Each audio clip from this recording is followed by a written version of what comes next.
Idli batter కానీ dosa batter కానీ ఉంటే తీసుకొని దాంట్లో ఆనియన్స్, సన్నగా తరిగిన ఆనియన్స్, కొత్తిమీర, కరివేపాకు, పచ్చిమిరపకాయలు వేసి బాగా మిక్స్ చేసుకోవాలి. నేను ఇక్కడ ఇడ్లీ పిండి తీసుకున్నాను. ఇడ్లీ పిండి అంటే రవ్వ ఉన్న ఇడ్లీ పిండి తీసుకోకండి, ఉప్పుడు బియ్యం వేసిన ఇడ్లీ పిండి తీసుకోండి, పొంగనాలు బాగా వస్తాయి. ఇక్కడ నేను కొంచెం జీరా సీడ్స్ యాడ్ చేస్తున్నాను. ఒక 1 స్పూన్ సాల్ట్ యాడ్ చేసుకోండి. కొంచెం పసుపు కూడా యాడ్ చేయండి, మంచి కలర్ వస్తుంది పొంగనాలకి.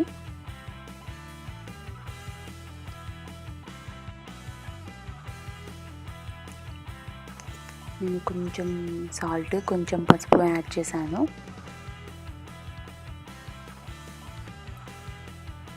బాగా మిక్స్ చేసుకోవాలి. మీకు కావాలంటే కొంచెం కుకింగ్ సోడా కూడా యాడ్ చేసుకోవచ్చు, కొంచెం సాఫ్ట్గా వస్తాయి. పసుపు మరీ ఎక్కువ యాడ్ చేయకండి, లైట్గా యాడ్ చేసుకోండి. ఇప్పుడు పొంగనాల బ్యాటర్ రెడీ అయిపోయింది.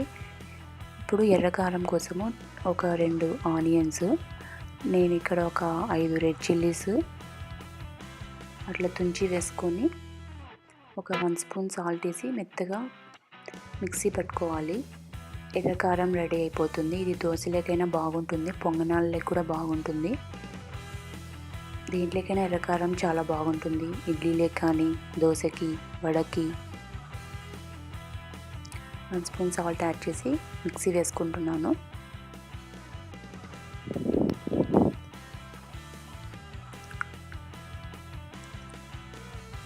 చూసారా, ఎర్రకారం రెడీ అయిపోయింది. ఇప్పుడు సపరేట్ బౌల్లోకి తీసుకొని పక్కన పెట్టుకోండి.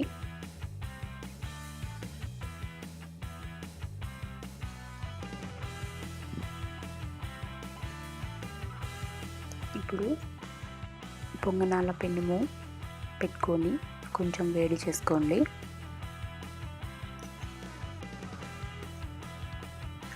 ఒక 2-3 డ్రాప్స్ ఆయిల్ యాడ్ చేయండి, ఎక్కువ ఆయిల్ యాడ్ చేయకండి. నేను కొంచెం 2-3 డ్రాప్స్ ఆయిల్ యాడ్ చేశాను అంతే. ఇప్పుడు పొంగనాలు వేసుకోండి. ఫుల్గా వేసుకోకండి, కొంచెం వెళ్తుండేటట్టు వేసుకోండి, ఎందుకంటే ఇది మూత పెట్టి ఉడికించుకోవడం వల్ల పొంగుతాయి. అలా కొంచెం కొంచెం వేసుకోండి.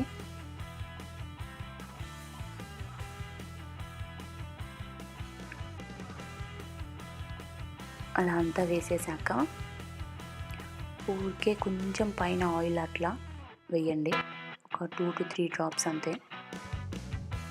అలా వేసేసి మీడియం ఫ్లేమ్ పెట్టుకొని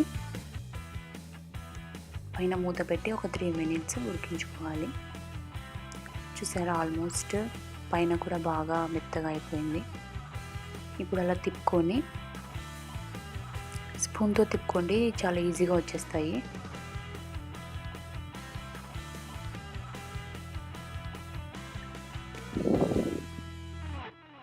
అలా తిప్పుకొని ఒక 1-2 మినిట్స్ రెండో వైపులా కూడా బాగా క్రిస్పీ అయ్యేంత వరకు ఫ్రై చేసుకోవాలి.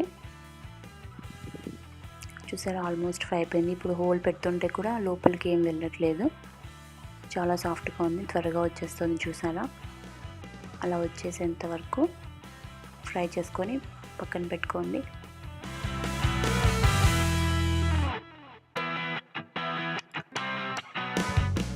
ఈ వీడియో కనుక మీకు నచ్చినట్లయితే లైక్ చేయండి, షేర్ చేయండి, కామెంట్ చేయండి, సబ్స్క్రైబ్ చేసుకోండి. Thank you. చూసారా ఎంత సాఫ్ట్గా ఉన్నాయో.